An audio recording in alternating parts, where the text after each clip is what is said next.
Pole ya kwanza mpatie wewe mmeo. Amina. Mwanaume sauti ya kwanza inayomfariji ndio inakaa akilini. Mkumbatie mmeo, mbusu. Awe mfupi kama DC ndo chaguo lako. Awe mrefu, awe mnene, awe mfupi ndo wa kwako uliyemchagua naye. Na mimi siku zote wanawaambia watu mpende mmeo kuliko wazazi wako. Amina. Watu watasema hapana, ungekuwa unawapenda wazazi wako usingewaacha. Ungekaa nao. Jitahidi nyumbani pale, fanya vyote, lakini hakikisha mmeo unamwandalia chakula kizuri, ala ashibe. Tumeelewa kina mama? Msishambike tu haki haki haki. Siku yetu leo, umepaka wanja umependeza. Hapana.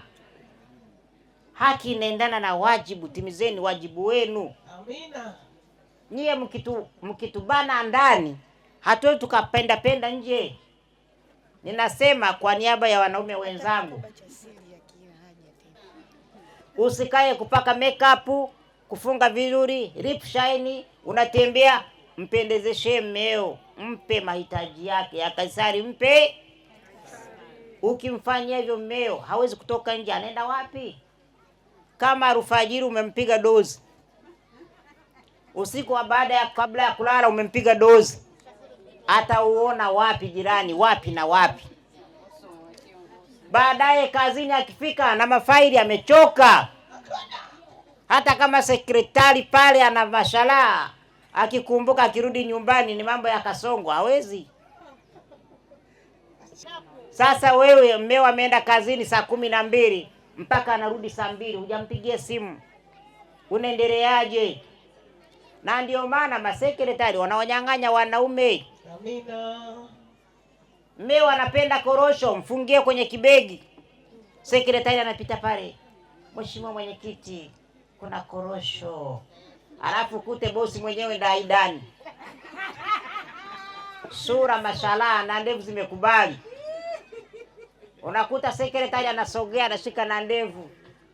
Mheshimiwa Mwenyekiti, pole na kaza madiwani, kuna juisi unataka. Huwezi kupiga namna hiyo.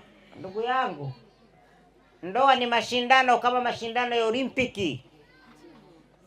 Unaweza ukasema mimi ni naye, kwani akiende tabanduka, unakula makapi. Kwa hiyo ndugu zangu, nimeona nishare na nyinyi leo haya mambo akina mama. Muishi na mmeo kama mnakuwa na misuko mbalimbali ya nywele. Hayo yapeleke kwenye ndoa. Mishono ya nguo, hayo ndo mambo mtengenezee mmeo.